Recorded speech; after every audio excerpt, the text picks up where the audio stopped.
This perp back with another video. Just got done watching the first two episodes of the brand new Freeform original series called Cruel Summer. This is starring Olivia Holt. So you already know I had to check this out. I wasn't going to check this out either way.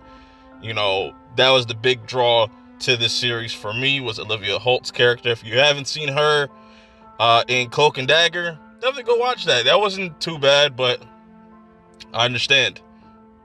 Anyways, you also have this other actress that plays Jeanette's character, which we really focus on in this first episode. I'm drawing a blank on her name, but she's actually really phenomenal in this.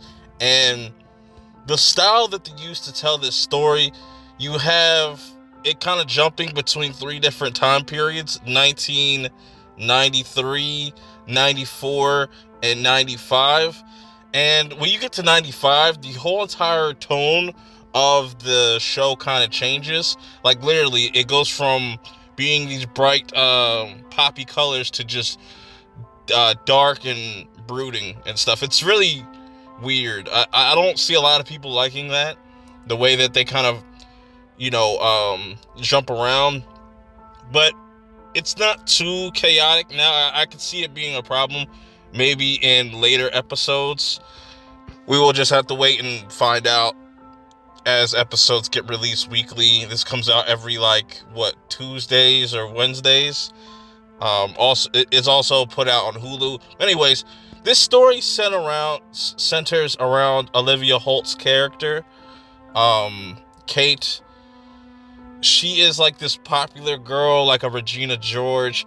It's very inspired by Mean Girls in a way, where you got this character Kate. She's like the most popular girl at school. Everybody wants to be her. She's very popular. Her parents have huge influence and money and power. But then, when you first get this first episode, we focus a lot on Jeanette's character and how she went from this kind of shy, insecure girl into somebody that she's not, into this kind of emo-esque character. It's very dramatic changes throughout just 3 years, or probably a little bit less than that. So you kind of have to suspend your disbelief with that, because like I said, that's a pretty drastic shift. Like, for you to go from one place to another and to another in just a matter of 3 years is pretty drastic. But I feel like it's not too over the top or unbelievable in this scenario. So what happens to this character Kate is she's now missing. This is 95, where everything's kind of dark and whatnot. Nobody knows what's going on.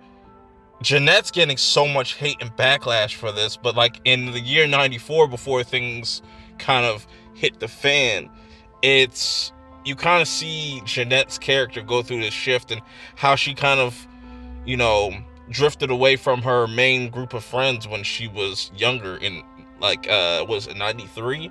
I'm talking about Vincent and Mallory, Mallory's a really interesting character, because she also kind of throw shade at her for her kind of switching up.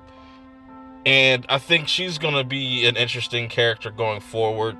And then we get to episode 2, where episode 2, we focus more on Kate's character, and we kind of find out that, Kate never was dead or anything, because a lot of people were speculating she might pop up dead or something like that. But no, she was found at the vice principal's house. You know what I'm saying? And this is where kind of things get really interesting when you watch these two episodes back to back. And I'm kind of glad that they gave us 2 episodes, because like I said, the first episode really focuses on Jeanette's character and let you know what type of character she is. And also with episode 2, you kind of see who Kate is. And I'm kind of rooting for Kate, but then now when I'm watching, by the end of episode 2, you're going to start to scratch your head a little bit at Kate's character. And you're wondering, like, okay, so is she telling the truth about Jeanette actually seeing her being kidnapped and did nothing? And this is why things are kind of blown up with Jeanette and her family, because not everybody's kind of looked at with the side eye with that family, you know. And Kate could have definitely not told the whole truth, because she's in this little chat room, which, you know, they do get this whole 90s aesthetic. It doesn't feel like the 90s, but it also does feel like the 90s at times. And I'm kind of glad that they don't try to beat you over the head with the time period. But overall, I think the style in which this is shot is really clean. Even when you got the dark 95 type of style, it's a little bit darker. Things a little bit more serious. Things have changed. People around Kate have changed. And it is crazy to see that people do this in real life, that, you know, something traumatic will happen to you or somebody around you, and they either show fake love, or, you know, they show their real true intentions. They actually cared about this person, or just fake cared about this person. I really liked that whole aspect of this episode, or episode 2, I should say. And I think we're going to get more of the parents and kind of where they play a part in all of this, because, you know, that's where it kind of starts, with the parenting. And you see that with episode 2 with Kate and her mom, they don't really kind of get along, even though Kate's mom, Joy, kind of does care about her daughter, but she kind of treats her like shit, pretty much.